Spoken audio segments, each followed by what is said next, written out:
Welcome back to the Patchwork Therapy Podcast, the space where we untangle the complex, messy, and beautiful pieces of the human experience and help you stitch them into something beautiful.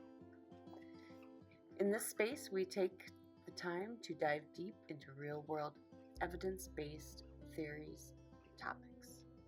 We'll be breaking down specific challenges like ADHD, grief, couples therapy, and exploring the different therapeutic modalities available. We'll also take the time to talk about some upcoming services that we're offering and events in our community. But most of all, this is a chance for you to get to know each of our highly trained therapists a little better, one story at a time.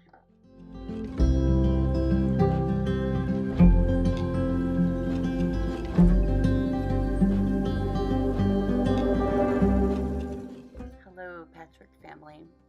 In this week's episode, I am sitting down with child therapist Michaela, and we are diving headfirst into a heavy but incredibly important topic: grief.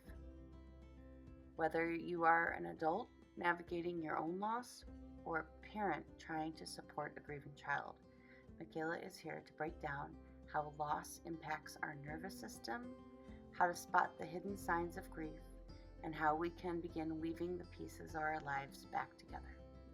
Let's get into it. Michaela, welcome to the Patchwork Podcast. Hello, and thank you for inviting me to do this with you.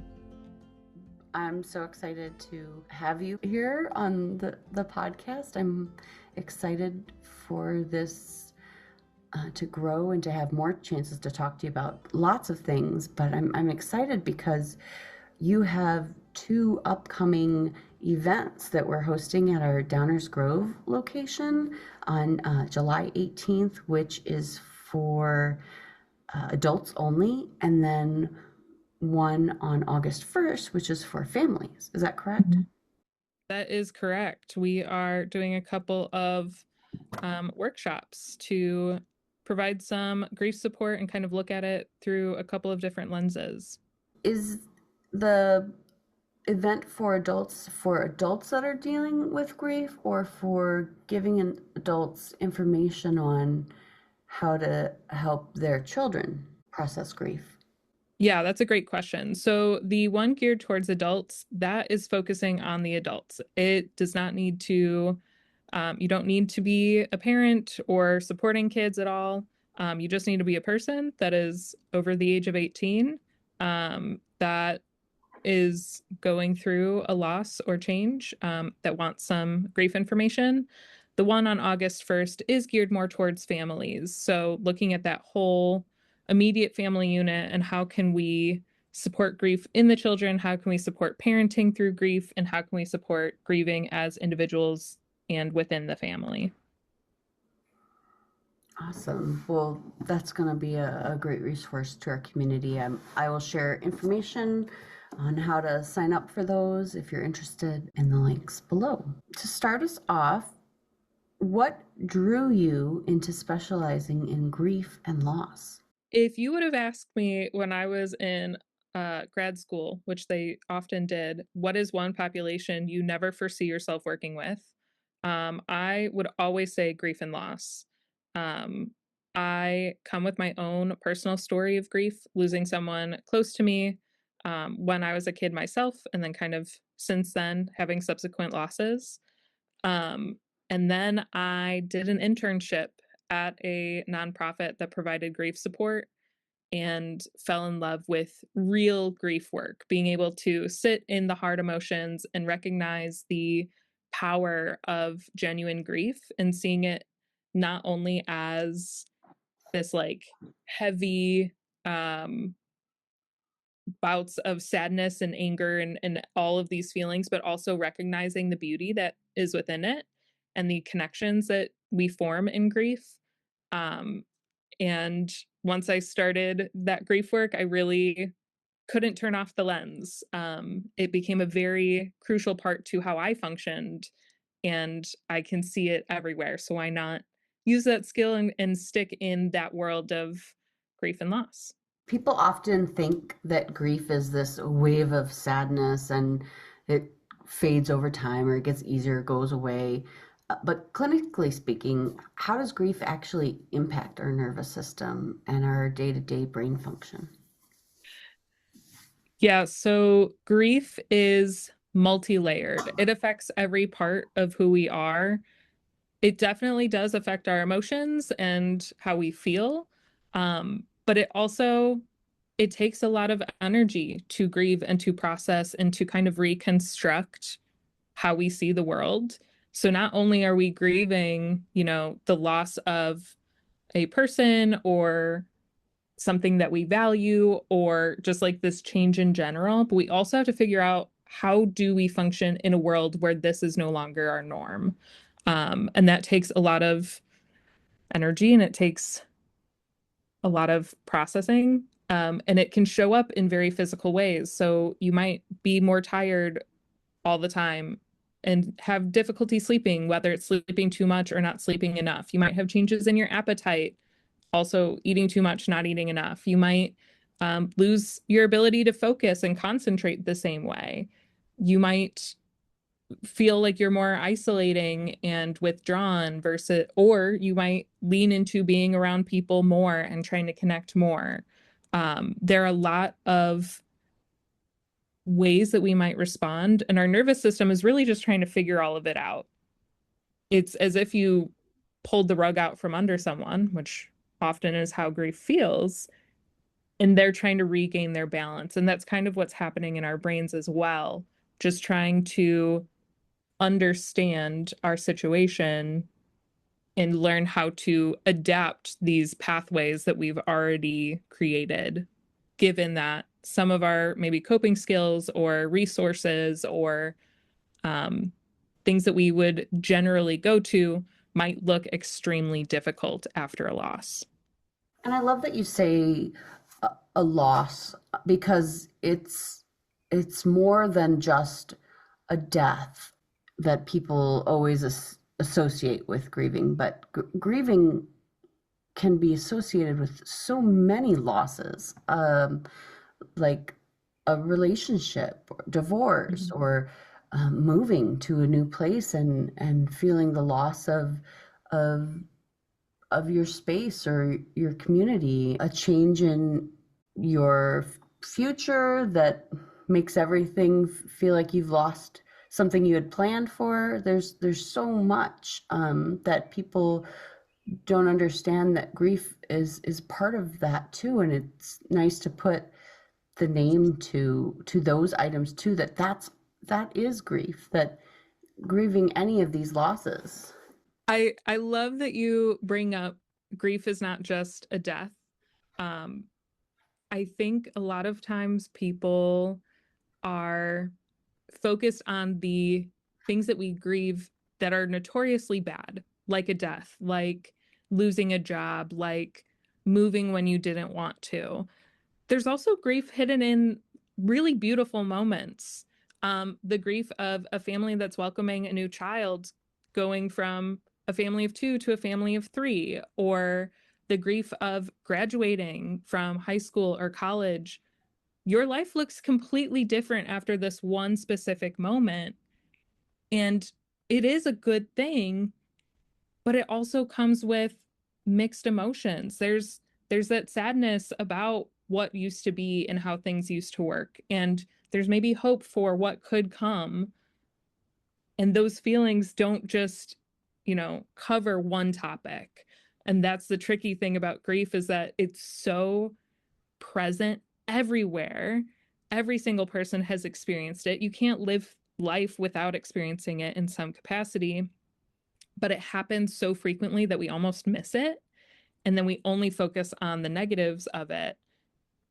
And even then, we tend to play this comparison game of my grief can't compare to somebody else's grief. Um, I like to give the example of if a little kid, a 5-year-old, loses their favorite stuffed animal and their whole life looks different now because the stuffed animal is gone forever. That's grief.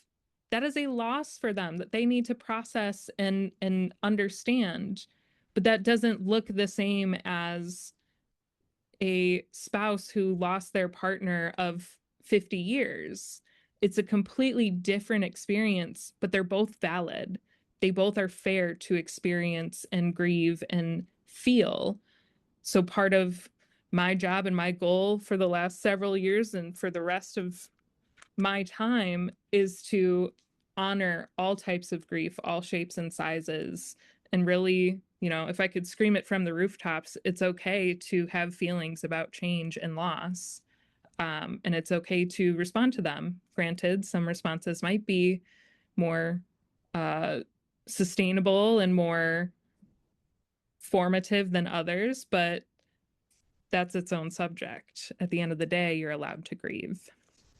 And it's okay to call it grieving, no matter Mhm. how small or big that loss might look to someone else.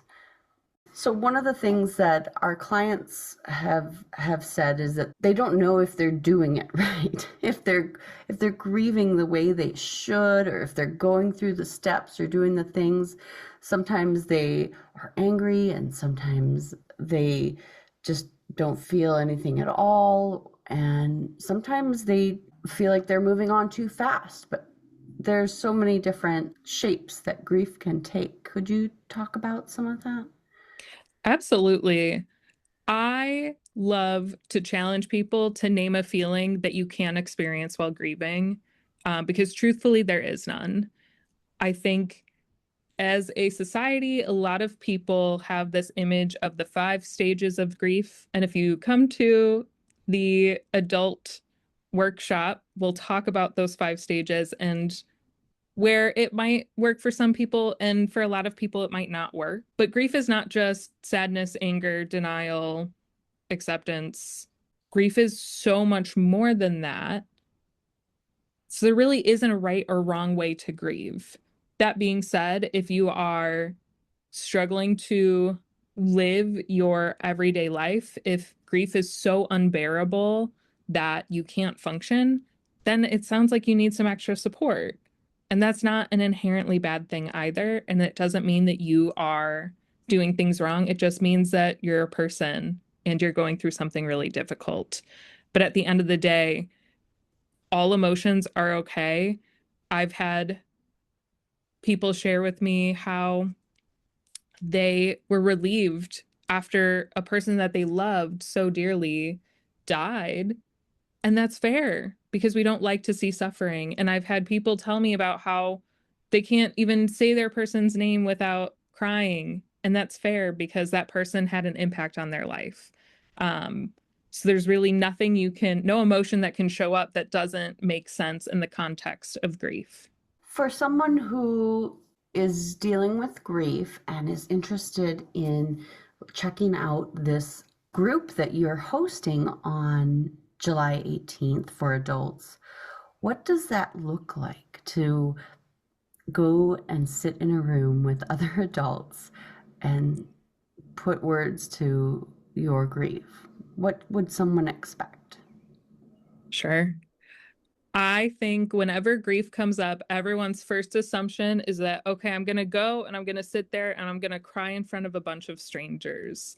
And that is not how this workshop is set up. It is absolutely okay if you have a moment of tearfulness or if you come in crying, that is all welcome. But it is a space for all emotions where there might be a period of time where we talk about the humor of grief and kind of how it has changed what we see in the world. And there might be a time where we talk about the appreciation of what's going on. And there's probably going to be a good chunk of time where we talk about the sadness and the anger of loss. At the end of the day, this space is designated to meet people where they are and give them the space to actually grieve and let it be seen and let it be talked about and let it be known in a new way or in a more lined up way, where if they have been thinking I've been doing it wrong forever, maybe this is an opportunity to connect with somebody else and realize that you aren't in it alone and the way that you're doing it is fair. Or find tools to handle your grief in a different way that might be more sustainable and more beneficial to you overall. Why is the communal aspect of grief so important? And what happens when we process this in a room with other people versus trying to just push through it on our own? Grief itself can be so isolating. No two grief experiences are ever identical. Even if you think of, you know, two members of the same family losing the same person that they're related to, their experience might look completely different. So it does make sense for that first hesitation of, okay, well then why would I talk to anybody else about this? But there's so much value and power in naming the experience and being seen in it and relating to somebody else, even if it's not a one-to-one comparison or identical, knowing that there are other people out there who understand how you feel, that will sit in the messiness with you, that will ride that wave of emotion and be there still when it settles. There's a huge moment for healing when something like that happens. So gathering as a community of grieving individuals really allows us to have a safe space and open the door for some of that healing just in the few moments that we get to share together, even during the workshop. I love how you mentioned that losing a specific person can look so different to two people that are almost in the same situation to get, and that is a great way to talk about your family class that's happening on August 1st, which is a whole group of people who are dealing with probably the same loss, but in such different ways. And especially from the perspective of an adult dealing with that grief and trying to process their own feelings and assist their family in processing those feelings. And then the other members of the family and the children in the ways that they process that. Let's talk a little bit more about your August 1st class and your family workshop. What does that look like, bringing your whole family to an event like this? A lot of times when families experience loss, it's not happening in isolation. If a family experiences a death within the family or a major move or a divorce, it affects each individual. We can't hide from that. So a workshop like this is really designed to look at how does each individual person experience this? How does it fit into their narrative, their story, their life? And then how does that intertwine with everyone else's? We're always, as human beings, we're always seeking connection and relationship, and that can be really helpful. And it can also lead to kind of confusion or mixed signals, or if one person doesn't grieve the exact same way as somebody else, is one of them doing it right and one of them is doing it wrong? Or is one of them not grieving and they're supposed to be? And there's just so many questions. This workshop is designed to answer some of those questions, normalize that grief can look so different and it doesn't mean that one way is right and one way is wrong. And how do we still encourage grieving in a way that works for you, in a way that makes sense for your family, and honoring somebody else's grief? And then seeing other families doing it at the same time. So not only are you connecting with yourself in that personal way of understanding your grief, you're connecting with your family and understanding how to talk about it, how to respect boundaries, how to identify needs. But you're also going back to that bigger community piece of, well, now we're in a room with other families that are right here alongside you, right here understanding it too, and trying to figure things out in a way that's working for them as well. You mentioned how we all process our grief differently. Can you speak to some of the differences in the ways that children or teens and adults process their grief? Absolutely. Grief has a lot to do with our developmental stages. So a 5-year-old is going to think about grief and understand grief way differently than a 15-year-old, way differently than a 55-year-old. So as you get older, your understanding becomes more, there's more flexibility around it, whereas younger kids are very concrete thinkers and this is how things work, and they're more focused on mechanics and what does death even mean and finding language that makes sense to them.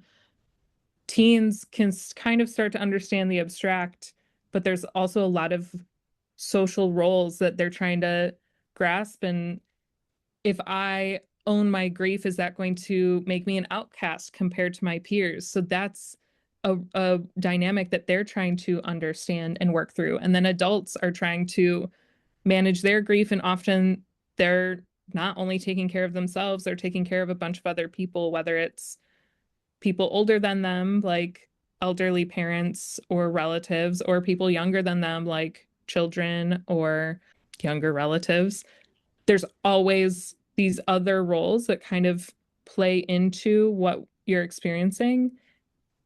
Children and teens, especially, also have layers of imagination or curiosity where they just have not had other experiences to learn from yet. This is their prime opportunity to know what is grief, how does it work, what is death, what is the loss, and what does that mean for us moving forward. And it can give us an opportunity to really teach skills and language. And sometimes that means that we might miss out on opportunities to identify some of those trends right away. Sometimes parents, when they're dealing with grief themselves, try to not let it show, or to manage it on their own and be strong in front of their family. But from your perspective, from a clinical perspective, um, how how can that sometimes backfire to the family, that they're hiding their feelings, and what are healthy ways for families to address that? I think culturally, we often mistake strength for not having feelings.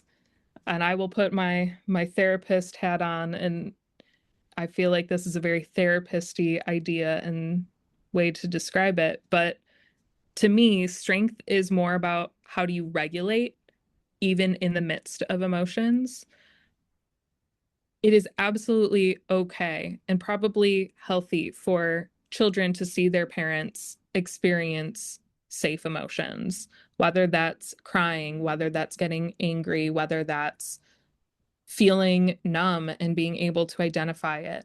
The more you can identify and model healthy coping, the more your child can learn. A lot of times, we just want to protect kids from grief and we want to hide the pain from them, but they're going to experience it anyway. So instead of hiding things from them, we can open the door and explain, today I am feeling really sad about this loss, this change. And these are the things that I can do when I feel sad. I might cry about it for a little bit. I might go talk to my trusted person, even naming the person that they feel like they can go to.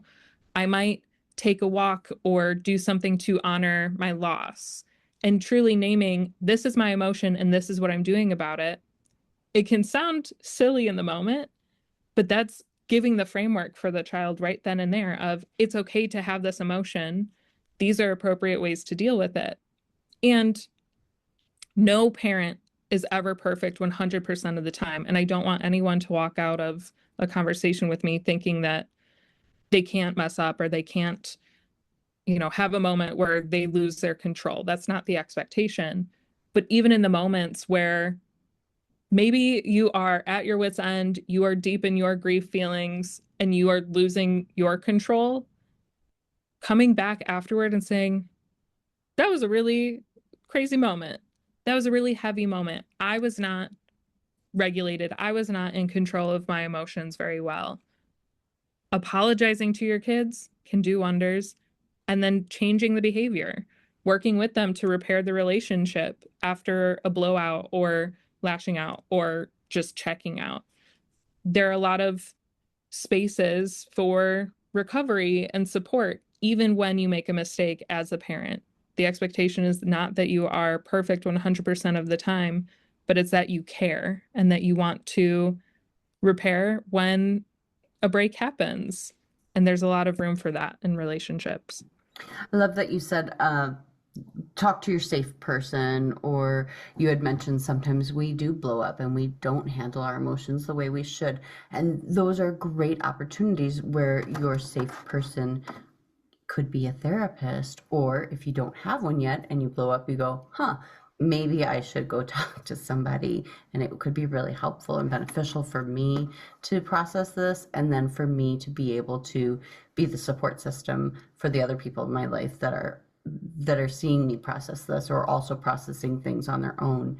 So let's talk a little bit about therapists and the importance of seeking therapy and when to seek therapy and what that looks like for different age perspectives. Yeah, it can be tricky to know where's the line between this is just healthy grief and it is difficult and it often looks like depression or it can truly take many forms. So it can be tricky to know where that line is. At the end of the day, if it is helpful for you to talk to someone, a therapist is a fair person to talk to. Or if you are seeing trends where the emotions aren't just affecting one space.